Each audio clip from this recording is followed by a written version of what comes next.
It's like a quest and you're trying to navigate crowds of people, kind of, transport, tourist transport, driving around the city center because it's impossible to walk and it's kind of dangerous, I just seen them bumping into the cyclists and before that they almost bumped into us. All of Europe has been hit by this anti-tourist wave.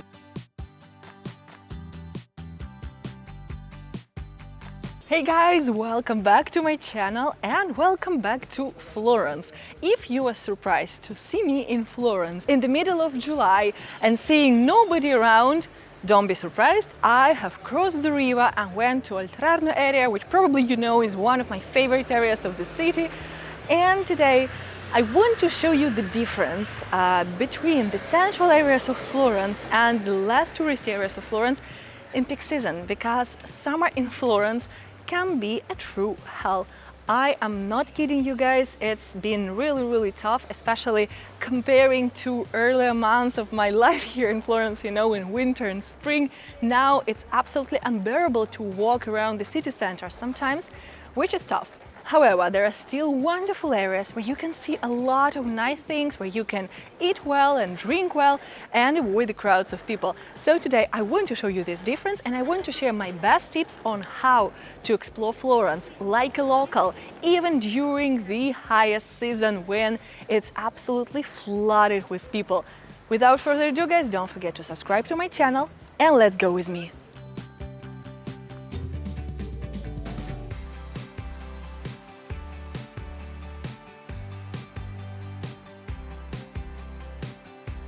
My rule number one to explore Florence, especially during peak season and to avoid the crowds of tourists, guys, is to get out of the city center. And you will not only get the Florence all to yourselves, although these two, as you can probably notice, but you will also, discover the real Florence, Florence as it is, the Florence that locals know. Like today, for example, I'm taking you with me to have breakfast in a wonderful local pasticceria that is very much loved by the locals. And the pasticceria has been operating since 1949 and it's now the second generation running this pastry shop, this business, and locals adore this place. I actually found it thanks to Google Map reviews because all of the reviews were from locals, like the majority of them. And I really want to explore it. I want to check it out to see this place that was so recommended in this non-touristy area to, discover what do they have, what do they offer, to see the prices. And I am expecting a very high quality because this is what you usually get the moment that you leave the most touristy areas behind.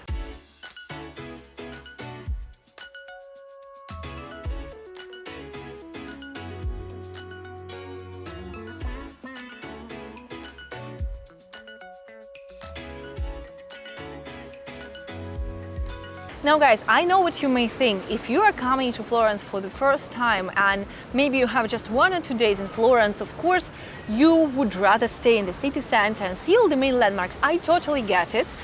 But I just wanted to say that this side of Florence has a lot to offer as well, starting from the Santo Spirito Church right behind my back, and then Cappella Brancacci and Palazzo Pitti, which is a gorgeous art gallery and a huge museum, and actually it's my favorite gallery in Florence. Yes, I prefer Palazzo Pitti to Uffizi Gallery, not because of the collection. Of course, the collection of the Uffizi Gallery is unparalleled, but there are numerous reasons why I would rather go to Palazzo Pitti. But what I'm saying, is that if you want to see a little bit different Florence, maybe if it's not your first time here, then totally check out this area. However, if you are still determined to see the central part of the city, bear with me because I will share my best tips to exploring that part without all the crowds as well a little bit later. Guys, when visiting Florence in summer or otherwise, it is crucial to know the best spots where to go. Luckily, I have a solution to this problem, guys, because I have the full-on Florence travel guide with more than 170 places to see, things to do, and wonderful spots to eat and drink your way through Florence, including all of the historical places as well, so not only restaurants and bars. Also, important news, my guides are currently discounted because of course I'm jumping on the whole summer sales thing, so you will find them with a huge discount for a couple more weeks. So hurry up guys and get your discounted guides for Florence or Bologna and discover the cities like a local.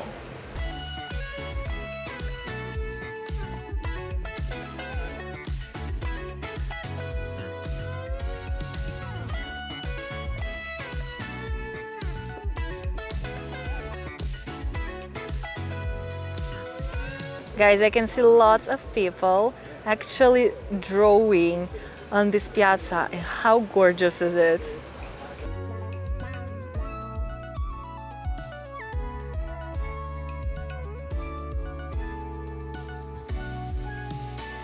Sadly, there are moments like this too, guys, because as you may know, guys, all of Europe has been hit by this anti-tourist wave, the hate towards tourist wave, which is not really something that you can feel while walking the streets, but sometimes, yeah, you can see this too.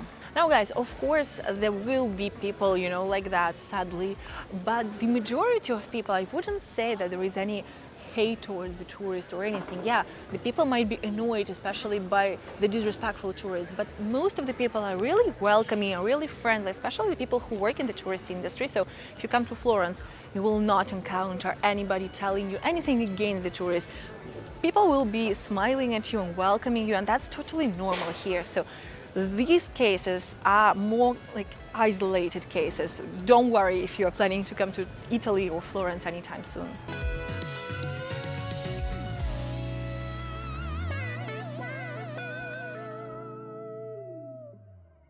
Okay guys, ready to get back to the city center? Let's go and check what the situation is like there.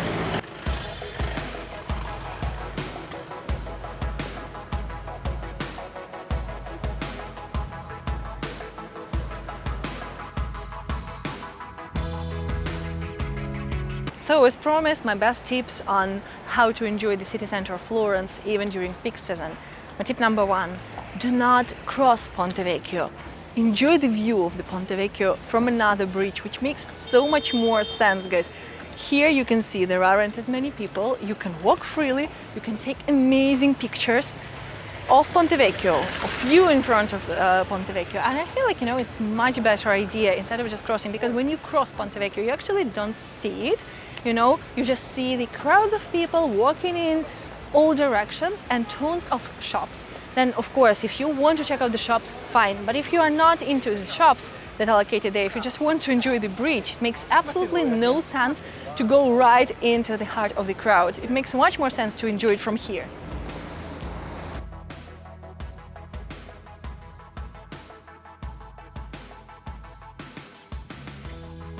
Even though it's usually crowded, I still love this area. Actually, I have another video where I talk more about this area and I walk you through this area, sharing all the stories and the best places here, so check it out.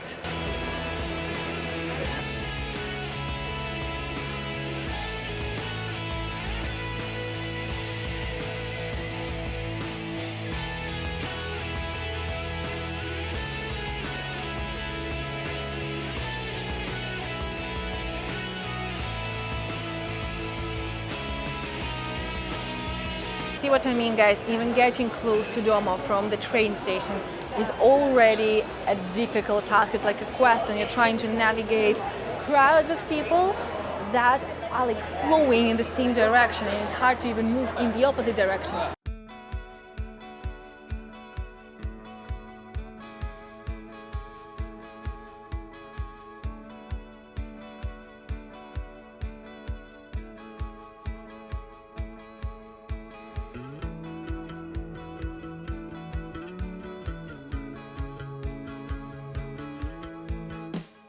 It's midday now, guys, and you can see the number of people trying to get in and waiting in line. But if you want to see the Duomo without all these crowds of people, without waiting in line for hours, my best tip for you would be to come early before the opening time. If I am correct, the Duomo opens at 10 a.m. I will check it just in case, and will write you down here the information if the opening time is different. But come a bit early, you know, like 15 minutes early even.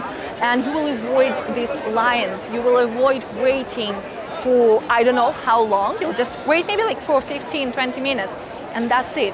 And you will get inside. And in general, my best tip for you, if you only have 1 or 2 days in Florence and you want to explore the city center, you want to see all the main landmarks, wake up super early. Trust me, if you come here at 7 a.m., even at 8 a.m., there won't be so many people. You'll be able to take amazing photos. You'll be able to see the city in the best way possible without the crowds. You won't be waiting in lines. Just, you know, don't be lazy. Wake up even at 5 a.m. Also, you will get an opportunity to have breakfast calmly, even in the city center, enjoying the city, enjoying the streets, all for yourselves. So this is like my best tip if you ever come to Florence and have a little time here, and if you're here during summer, during peak season, try to wake up as early as possible and enjoy the city before maybe like 10 or 11 a.m. because after 11 a.m. you'll get these crowds all over the historical center.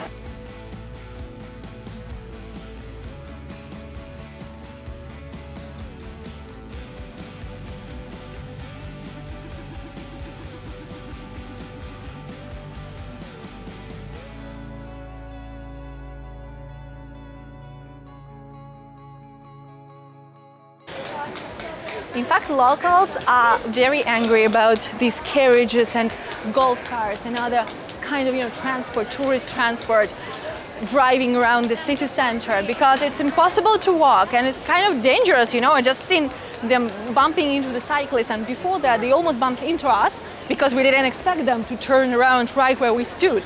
And this is just ridiculous. I totally get the people who live right in the city center in the middle of this chaos, and obviously they would hate this. I mean, this is so wrong.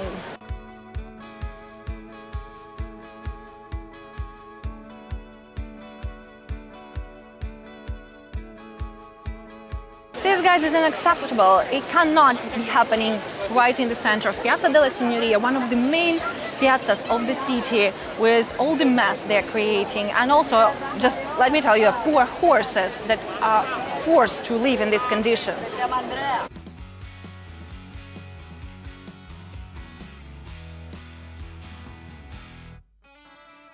The Uffizi Gallery during summer, guys, in my opinion, is the worst place to be in Florence because here the lines are ridiculously long. Of course, you book your slot in advance so you can come here for your time slot and enter when it's time. But if you try to enter during the free days, the free Sundays where you can visit it without paying, it will be just crazy because you will have to be here like 6 a.m. to get your spot in the line. Attention to this, guys. It's a very, very common scam in Italy and Florence in particular, when these people will place this kind of posters, artworks on the ground and wait for you to actually step on them, and then they will make you pay for it because obviously nobody's buying them, so they wait for people who are taking pictures and are just distracted by the beauty around them to literally step on these pictures. And then they can get even quite aggressive. From what I've heard, I've never seen it, but I've heard some accounts of these vendors getting quite aggressive when people refuse to pay after stepping on them. If you want to buy something right from here, from the Uffizi Gallery, from an artist, an actual artist, at least you can look at these artists who are actual artists, and you can see them drawing and creating these artworks right in front of your eyes, and they are doing it, rightfully, without trying to scam you.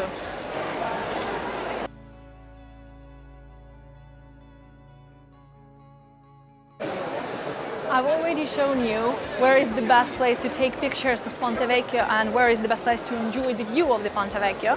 Now I want to take you right on the Ponte Vecchio to show you the difference. So as you can see, there are just shops and you can't really see all that much. But then, of course, guys, if it's your first time, I totally get if you want to come here. I usually never cross this bridge. I always choose different bridges to cross the river. However, it happens that I am here in Ponte Vecchio, usually with my friends who are visiting Florence for the first time. Now, if you're tired of all these crowds, because I am, honestly, I'm super tired. I feel like it's a bit stressful to navigate the streets in these summer months. But guys, if you're tired, I'm taking you to my secret spot right in the city center where you can get the view for free, great drinks that will not cost you a fortune, and you'll just relax from this craziness that surrounds you wherever you go here.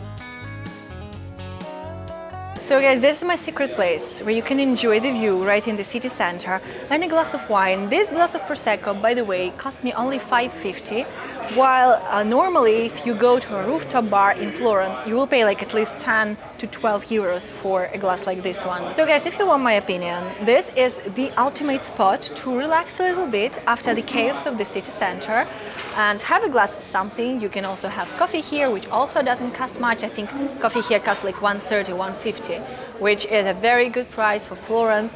And yeah, people also study here because it's actually the library, it's the rooftop of the library, the public library. But this area is dedicated to the restaurant, to the bar. You can also eat here, by the way, if you want. And honestly, I love this place. I find like this is such a little gem right in the heart of the city, you know, and not so many tourists know about it, thankfully. So maybe I'm doing a disservice to myself right now by sharing this place, but I really wanted to share it with you. Cheers, guys!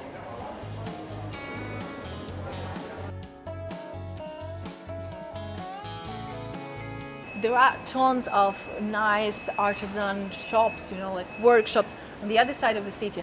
But if you happen to be in the city center and you want to buy something special to bring home, do not buy the conventional souvenirs, you know, the cheap stuff that you'll find all over the city. You know, I'm a little bit anti-souvenirs in this sense, but I have a few wonderful spots that I want to show you right in the city center, right in the heart of Florence, where you can buy amazing things that are unique, that are handmade. Many of them are handmade. They won't cost you too much, but they will last and they will actually be something special to bring home as a reminder of your trip to Florence. Come with me, I'll show you.